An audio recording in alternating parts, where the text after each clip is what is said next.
Welcome to the Amanda Anderson Show.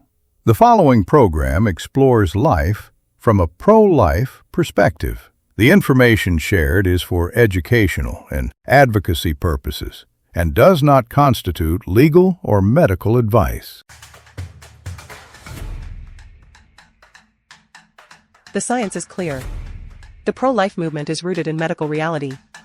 This truth is silenced by the media and political spectrum, so people think that this truth is hateful in some form. But in truth, it is not.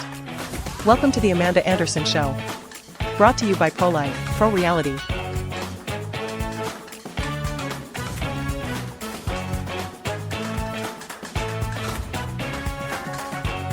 Hello everyone, I am Amanda Anderson, and I am so excited to have you join the Amanda Anderson Show. Let me start off by telling you a little bit about me. I too was pushed the lie by my parents, teachers, and the media that the right to an abortion was a woman's right, because the only actual person involved was the pregnant woman, and this was an issue about a woman's right to control over her own body. Then, when Roe v. Wade was overturned in 2022, and several states launched ballot proposals to decide if it would be legal to have an abortion in different U.S. states, I started doing actual research on abortion. With the backing of scientific and medical reality, I came to the conclusion that the reality of an abortion is that it is a form of murder, because scientifically and medically, the unborn child is indeed a separate and distinct human being, aside from the mother, from the moment of conception. With this scientific truth in mind, abortion can only be defined as murder. So with this podcast, I hope to expose that medical truth and tear apart the lies and misconceptions. So without further ado, let's dive into the media's lies about abortion with some clips. Let's make it make sense. This week's question is about the rush to pass anti-abortion laws. Tiffany Cross, thank you. You always represent us well, and my question is, do these people that's making these laws understand what they have done to generations of people? I'm from in that era, 1973 with the law.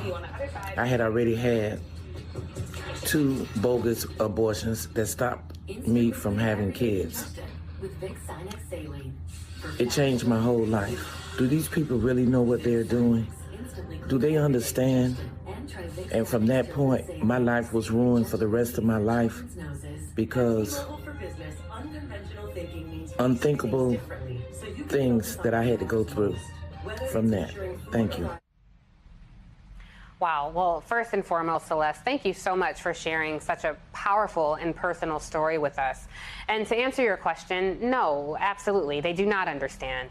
And by they, I mean the men who hold legislative power to pass these ridiculous abortion laws as if they have an iota of a clue exactly what's best for women.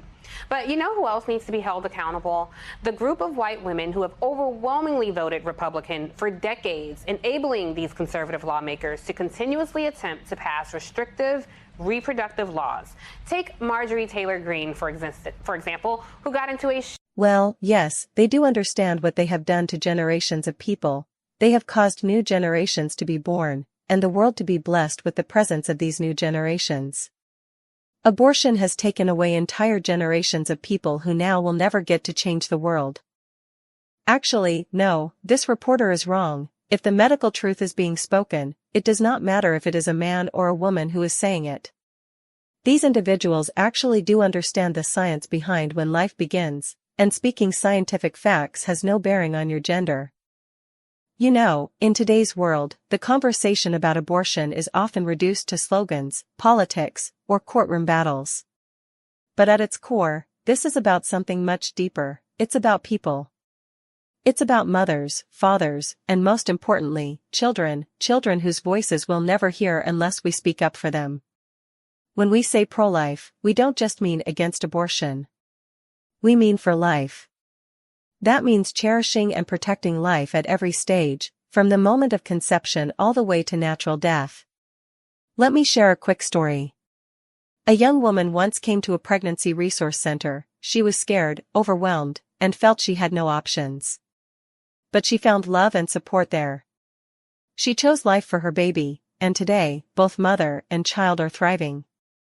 That's what being pro-life is about: hope, compassion, and real support for women in need. This movement isn't just about saving babies, it's about walking alongside mothers, fathers, and families.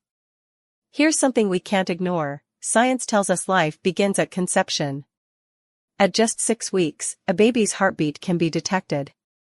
By 12 weeks, he or she has fingernails, fingerprints, and can even yawn. These aren't clumps of cells, these are human beings with infinite potential. And while culture may try to frame abortion as a quick solution, the reality is far more complex. Many women carry deep wounds from the experience. That's why we also believe in healing, grace, and second chances, for everyone. So, what can we do? Support pregnancy centers in your community. Offer compassion, not condemnation, to those facing unplanned pregnancies. Be informed and ready to speak the truth in love. Change doesn't just happen in courts or legislatures, it happens in our neighborhoods, our churches, our conversations, and our homes. Thank you so much for joining me on The Amanda Anderson Show. You can now find us on Amazon Music, iHeartRadio, Spotify, YouTube, and Rumble. I'll see you next time. This podcast is for educational and commentary purposes only. We utilize clips from news outlets and public figures under the Fair Use Doctrine to foster public discourse on matters of legitimate public concern. This program is not authorized by any candidate or political committee. The use of third-party media is transformative and does not imply an endorsement or a commercial partnership. Views expressed are solely those of the hosts and do not constitute legal or medical advice. While we strive for scientific and factual accuracy, we recognize that the application of this information to public policy is a matter of intense political debate. Content is presented for educational purposes and should not be construed as medical or legal advice.